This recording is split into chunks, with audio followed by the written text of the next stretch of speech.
सा माइक्रो और मैक्रो का डिफरेंस आपके सामने क्लियर करता चलूं। माइक्रो का जो वर्डी मीनिंग है, अगर इसका डिक्शनरी मीनिंग हम उठाते हैं तो micro means millionth part. Millionth part का मतलब होता है 10 लाखवां हिस्सा। अब 10 लाखवां हिस्से की बात होता है कि वाई वेरी माइनर। लेकिन जब इस माइक्रो को हम लोग इकोनॉमिक्स के अंदर डिस्कस करते हैं तो इसका मतलब होता है कि अगर हम किसी इंडिविजुअलिटी कॉन्सेप्ट के ऊपर बात कर रहे हैं, किसी सिंगल के ऊपर बात कर रहे हैं, उसको हम किस चीज का नाम देते हैं? माइक्रो इकोनॉमिक्स का नाम देते हैं। लेकिन जब बात होती है मैक्रो रेफरेंस से, तो मैक्रो का मतलब होता है कि थोड़ा सा वास्ट लेवल के ऊपर हम एक इकोनॉमिक लेवल के ऊपर, एक नेशन के लेवल के ऊपर काम करने जा रहे हैं। यानी कि कॉन्सेप्ट ऑफ इकोनॉमिक्स को अगर सिंगल इंडिविजुअल किसी एक फर्म पे या किसी एक इंडिविजुअल पर्सन पे या किसी एक बिजनेस पे, बिजनेस एंटिटी के ऊपर अप्लाई करते हैं तो उसको हम लोग नाम देते हैं माइक्रो इकोनॉमिक्स कैटेगरी की बात करते हैं। लेकिन मैक्रो की जब हम बात करेंगे, इट मींस दैट कि उन्हीं कॉन्सेप्ट को वास्ट फॉर्म के अंदर हम लोग किस पे अप्लाई कर रहे हैं? किसी न किसी हम पूरी नेशन के ऊपर अप्लाई कर देते हैं, ये किसी इकोनॉमी के ऊपर अप्लाई करते हैं, तो इसका मतलब उसको हम क्या नाम देते हैं? मैक्रो इकोनॉमिक्स का नाम दिया जाता है। तो हमारे मैक्रो इकोनॉमिक्स में आज सबसे इंपॉर्टेंट टॉपिक हमारे पास जो है वो है नेशनल इनकम का टॉपिक है हमारे पास। अब नेशनल इनकम, जिसका अगर हम उर्दू का मीनिंग देखें तो क्या कहा जाता है बेटा जी? कौमी आमदनी की बात करते हैं कि पूरे कौम की एक आमदनी की बात करें। तो अगर मैं इसकी एक सिंपल सी डेफिनेशन के ऊपर बात करूं तो क्या कहा जाता है कि एक पूरे ईयर के अंदर, जिस ईयर की हम नेशनल इनकम फाइंड आउट करना चाह रहे हैं, अगर हम उस पूरे ईयर के अंदर जितनी भी गुड्स और जितनी भी सर्विसेज हमने प्रोड्यूस की हैं उस कंट्री के अंदर रहते हुए, उस कंट्री की जितनी गुड्स और जितनी सर्विसेज हमने प्रोड्यूस की हैं, उनकी अगर हम मार्केट वैल्यू कैलकुलेट कर लें तो उस मार्केट वैल्यू को उस पूरे कंट्री की क्या कहा जाता है? नेशनल इनकम कहा जाता है। बात को दोबारा से रिपीट कर रहा हूँ। market value of all goods and services produced in a country within a year। कि किसी मुल्क के अंदर जो गुड्स और जो सर्विसेज प्रोड्यूस की गई पूरे साल के अंदर, उन गुड्स एंड सर्विसेज के मार्केट वैल्यू का सम जो होता है उसको हम क्या नाम देते हैं? नेशनल इनकम का नाम दिया जाता है। तो अब नेशनल इनकम के कुछ और डिफरेंट कॉन्सेप्ट्स हमारे पास आते हैं। अब उन कॉन्सेप्ट्स के ऊपर अगर हम बात करते हैं तो उसमें सबसे पहला कॉन्सेप्ट हमारे पास क्या है? Gross domestic product. Gross domestic product, जिसको हम क्या नाम देते हैं? जीडीपी का नाम दिया जाता है। अब जीडीपी किसे कहा जाता है? अब डोमेस्टिक का जो वर्ड आता है, तो डोमेस्टिक यहाँ पर हमें फिर हाईलाइट कर रहा है किन चीजों को? ज्योग्राफिकल एस्पेक्ट से हम बात करते हैं। तो इसका मतलब फिर क्या होता है? अगर मैं इसके वर्ड्स जरा प्रॉपर वर्ड्स पढ़ के बता दूं तो इससे क्या कहा जाएगा? GDP is the market value of all final goods. कि जितनी भी फाइनल गुड्स हमारी तैयार हुई उनकी मार्केट वैल्यू एंड सर्विसेज, जो सर्विसेज हैं produced during a year with in the geographical boundaries of a nation. यानी कि एक नेशन है और उस नेशन की ज्योग्राफिकल बाउंड्रीज के अंदर रहते हुए जितनी भी गुड्स एंड सर्विसेज प्रोड्यूस की गई, तो उनकी जो मार्केट वैल्यू होगी उसको हम किस चीज का नाम देते हैं? ग्रॉस डोमेस्टिक प्रोडक्ट का नाम दिया जाता है। कह रहे की बात को दोबारा से रिपीट कर देता हूँ कि जीडीपी हमारा कॉन्सेप्ट क्या कहलाता है? GDP means gross domestic product के ज्योग्राफिकल बाउंड्रीज के अंदर रहते हुए, दोबारा से बात रिपीट करूंगा कि ज्योग्राफिकल बाउंड्रीज के अंदर रहते हुए हम लोग जितनी गुड्स और सर्विसेज प्रोड्यूस करते हैं किसी कंट्री के अंदर, तो उस साल की वो उसकी मार्केट वैल्यू बनेगी गुड्स एंड सर्विसेज की, तो उस पूरे साल के लिए उस नेशन की क्या कहलाती है? नेशनल इनकम कहलाती है। उस पूरी इकोनॉमी की नेशनल इनकम कहा जाता है। तो ये हमारे पास टॉपिक आता है किस चीज का? ग्रॉस डोमेस्टिक प्रोडक्ट, जीडीपी की हम बात करते हैं। थोड़ा सा शॉर्टकट में लेके चल रहे हैं, जितनी हमारी जरूरत है हम उसी के ऊपर बात करेंगे। उसके बाद अगला कॉन्सेप्ट हमारे पास आता है जी ग्रॉस नेशनल प्रोडक्ट की हम बात करते हैं। ठीक हो गया जी? जीएनपी, ग्रॉस नेशनल प्रोडक्ट की हम बात करते हैं। ठीक है जी? अब नेशनल प्रोडक्ट की अगर हम बात करें तो उसके बाद बात क्या पढ़ेंगे? ध्यान से जरा सुनिएगा कि total market value of all final goods and services produce in a country during a year is called gross national product. अब इसमें थोड़ी सी मजीद चीजों को हम कवर अप करने की बात करते हैं। तो अगर मैं इसको इक्वेशन फॉर्म में आपको शो करना चाहूँ तो GNP is equal to C plus I plus G, और उसके बाद हमने इसमें से प्लस करना है किस चीज को? x minus M. अब ये क्या क्या इंडिकेटर्स है मैं इसको हाईलाइट करता हूँ, जरा ध्यान से देखिएगा। सी स्टैंड फॉर कंजम्पशन, पूरे कंट्री की जो कंजम्पशन होती है हमारे पास, ठीक है जी? Personal consumption expenditures of all nation, उसकी बात करते हैं उस कंजम्पशन को। प्लस उसमें किस चीज को करने जा रहे हैं? आई stands for all investments, ji stands for government expenditures, और x माइनस एम का मतलब होता है x स्टैंड्स फॉर एक्सपोर्ट्स और m स्टैंड्स फॉर इंपोर्ट्स। ठीक है जी? तो एक्सपोर्ट माइनस इंपोर्ट, यानी कि जो हमारी फॉरेन सेक्टर की जो नेट एक्सपोर्ट्स आती है, नेट इनकम आती है, उसको हम बात करते हैं। तो ये हमारी इक्वेशन किसको रिप्रेजेंट करती है? ग्रॉस नेशनल प्रोडक्ट की हम बात कर रहे हैं। क्लियर होगी बात जी? डोमेस्टिक प्रोडक्ट के अंदर ज्योग्राफिकल बाउंड्रीज की हम बात कर लेते हैं, लेकिन नेशनल की हम बात करते हैं तो बाद सर्विसेज हमारे बंदे बाहर पाकिस्तान से बाहर जाकर भी सर्विसेज प्रोड्यूस कर रहे हैं। तो इसका मतलब बेसिकली वो लोग कहाँ के हैं, पाकिस्तान के लोग हैं। तो उनकी इनकम को हम किस चीज का नाम देते हैं, ग्रॉस नेशनल प्रोडक्ट का नाम देते हैं। नेशनल उस कौम की बात हो रही है, अब फिजिकल बाउंड्रीज की बात नहीं कर रहे, उस नेशन की बात होती है। उस नेशन का पर्सन अगर उस नेशन से बाहर भी जाकर काम कर रहा है, तो सर्विसेज प्रोड्यूस कर रहा है और वहां से जो इनकम अर्न कर रहा है, बेसिकली वो नेशनल इनकम का हिस्सा बनती है उस कंट्री की जिस कंट्री के साथ वो पर्सन बिलोंग करता है। ज्योग्राफिकल तो जीडीपी और जीएनपी का मेजर जो डिफरेंस हमारे पास यही है कि डोमेस्टिक के अंदर हम कहते हैं कि ज्योग्राफिकल बाउंड्रीज के अंदर रहकर अगर पाकिस्तान से बंदा को बाहर चला जाता है तो उसकी इनकम को फिर हम जीडीपी में काउंट नहीं करते। जीडीपी के अंदर सिर्फ और सिर्फ ज्योग्राफिकल बाउंड्रीज के अंदर रहकर जो काम होता है उसकी बात करते हैं।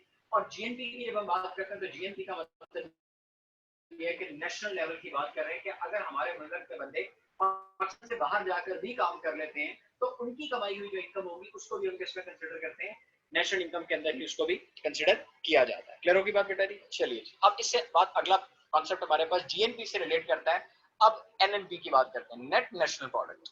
ठीक हो गया जी, नेट नेशनल प्रोडक्ट की बात करने जा रहे हैं। कॉन्सेप्ट हमारे पास है एनएनपी। अब हमने करना क्या बेटा जी, NNP is equal to GDP, gross domestic GNP, sorry to से ग्रॉस नेशनल प्रोडक्ट में से अगर हम किसको माइनस कर देते हैं, डेप्रिसिएशन को, तो हम डायरेक्टली कहां पर असेस करते हैं, एनएनपी।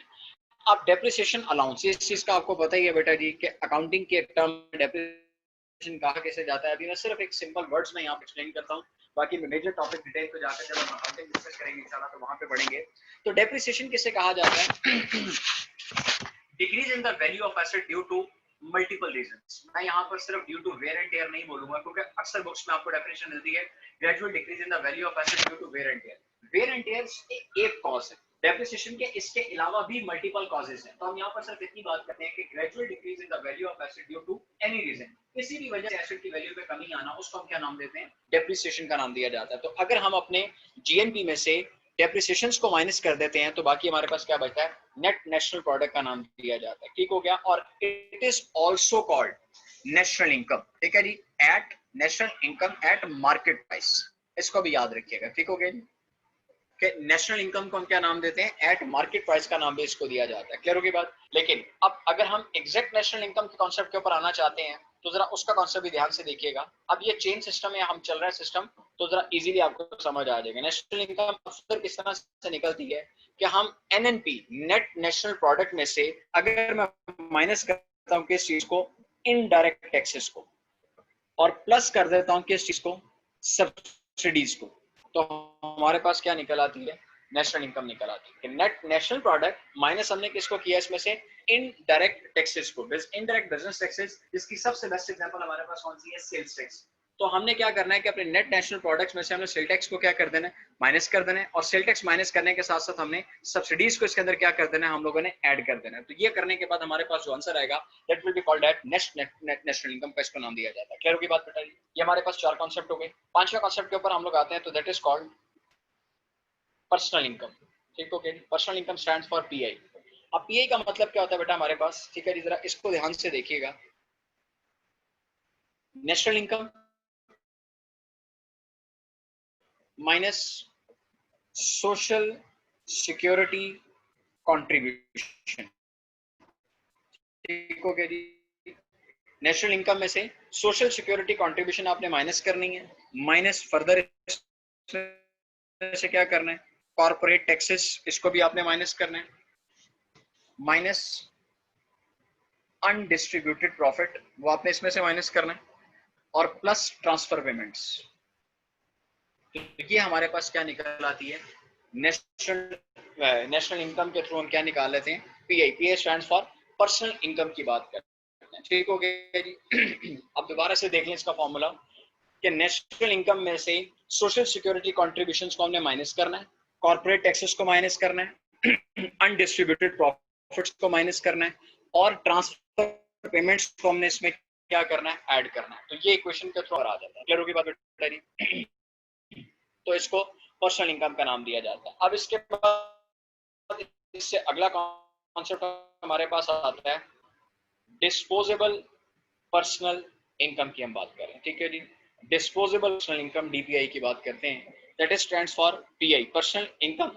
इसमें से माइनस कर देते हैं डायरेक्ट इनकम टैक्सेस, ठीक है जी।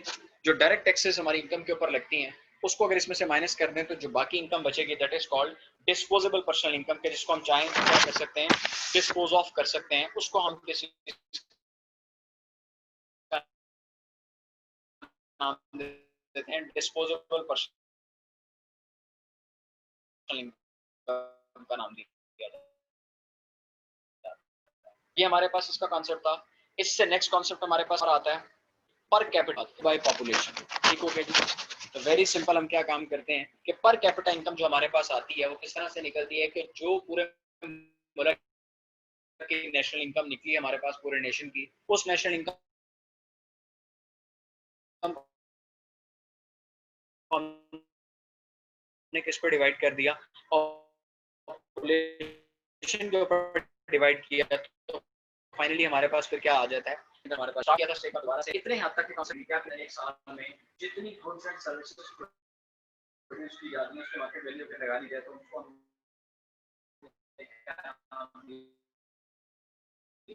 नेशनल इनकम का नाम दिया। फिर इसमें पहला कॉन्सेप्ट हमारे पास आया बाउंड्रीज के अंदर कहते हुए किसी एक साल के अंदर किसी मुल्क में जो गुड्स एंड सर्विसेज प्रोड्यूस की वैल्यूज को हमने जब सम किया तो क्या बना, जीडीपी बना। लेकिन उसके बाद हमने फिर एक कहा था कि इस कंट्री के तमाम कंसेप्ट, इस कंट्री के तमाम इन्वेस्टमेंट्स और इस कंट्री के गवर्नमेंट के तमाम एक्सपेंडिचर्स और जितनी नेट फॉरेन रिसीट्स हैं, net gross national product GNP का, जीएनपी से आगे एनएनपी बनाया तो बड़ा सिंपल कॉन्सेप्ट के जीएनपी में से सिर्फ और सिर्फ डेप्रिसिएशन को अगर हम माइनस कर दें तो हमारे पास क्या आ जाता है, एनएनपी आ जाता है। फिर होगी बात बेटा। उसके बाद आगे चलते हैं तो नेट नेशनल इनकम की बात करें तो नेशनल इनकम किसे कहा जाता है कि NNP minus indirect taxes plus subsidies को कर दिया तो हमारे पास क्या आ गया, नेशनल इनकम आ गया। पर्सनल इनकम हम किस तरह से निकाल सकते हैं, इसको दोबारा से ध्यान से देखिएगा कि नेशनल इनकम में से हमने सोशल सिक्योरिटी कंट्रीब्यूशन माइनस करनी है, कॉर्पोरेट टैक्स माइनस करने हैं, अनडिस्ट्रीब्यूटेड प्रॉफिट्स माइनस करने हैं और प्लस करना है किस चीज को, ट्रांसफर पेमेंट्स को। तो हमारे पास क्या आती है, पर्सनल इनकम आ जाती है। डिस्पोजेबल पर्सनल इनकम हमारे से कहा जाता है कि PA personal income minus direct tax, यानी कि डायरेक्ट टैक्सेस वगैरह के टैक्स उसमें, और per capita income equal to national.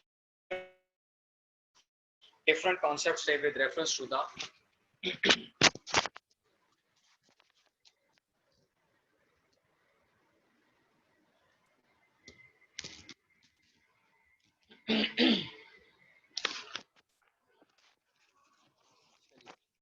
आइए जी यहाँ तक का हम एक छोटा सा क्वेश्चन सेशन लेते हैं। अगर यहाँ तक कोई प्रॉब्लम है तो ठीक, नहीं तो अदरवाइज